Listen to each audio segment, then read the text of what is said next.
Hi, this is Chris from the Orange Coast College Art Department, looking at the difference between vector art and pixel art. We want to take a look at a few examples and talk about what are the best uses of each and how we might know the differences. So let's dive right in and look at our example on the left. This is an example of vector art, and one of the key things you'll notice as we zoom in is there is no resolution. I can zoom in here and it looks as good at every resolution, and I can keep on zooming in. And that's because vector artwork is made up of lines and shapes that have attributes assigned to them. So they're really just mathematical formulas. And so at any scale you look at them, they're going to look equally great.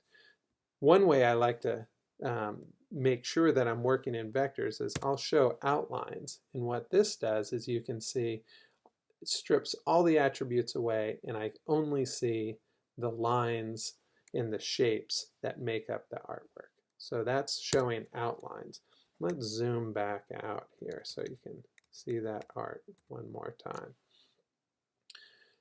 One thing I want to take a look at on pixels, if we do the same thing, I'm going to flip over here to the pixel image on the right. And if I zoom in as I get closer and closer, we start seeing the actual pixels, these little squares, become bigger and bigger. And that's the maximum resolution I can see this at. And you can actually see these are little squares that each of them have their own color, and it's hard to tell, but each of them have their own transparency value as well.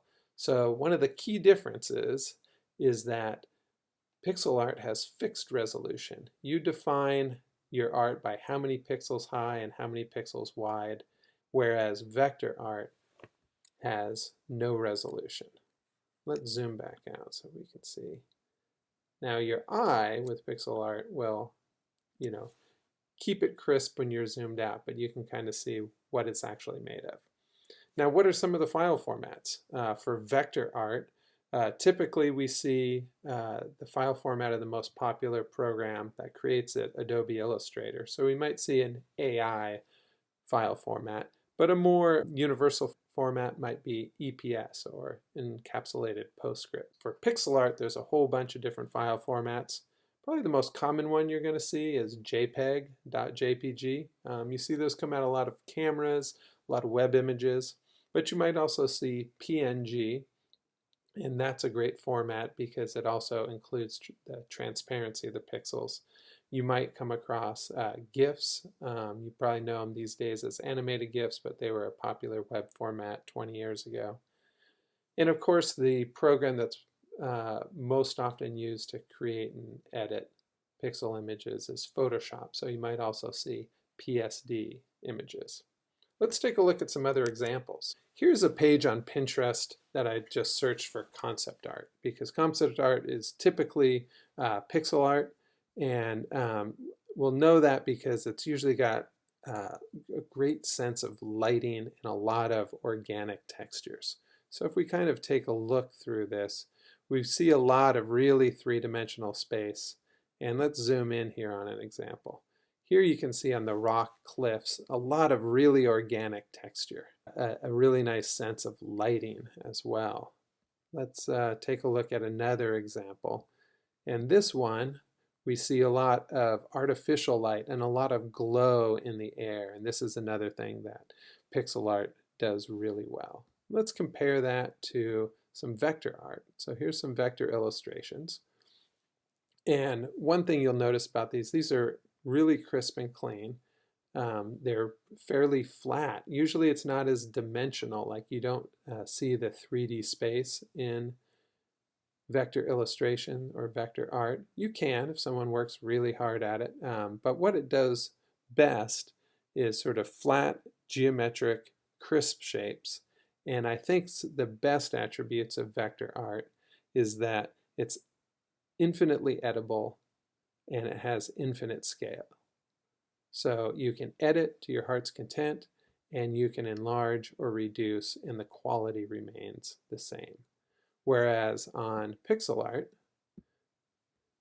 the resolution is kind of fixed. So if you don't start with a high enough resolution image, you probably won't be able to make that Sunset Boulevard advertisement up on the billboard, but you'll still look fabulous on screen. It does organic textures great. It does photographic representation great. It simulates traditional art materials like paint and charcoal and pencils and pastels. So if you're good with traditional art materials and you've got a tablet, you can sort of switch into digital painting pretty easily with pixel art. But I think the best attributes of pixel art is you can do global adjustments, making things darker, lighter, more saturated, more colorful, and you can do lighting effects really nicely. So you can really tell in some of these examples, they really have a keen sense of light in the atmosphere. So I hope that helps you know the difference and the best attributes of pixel and vector art.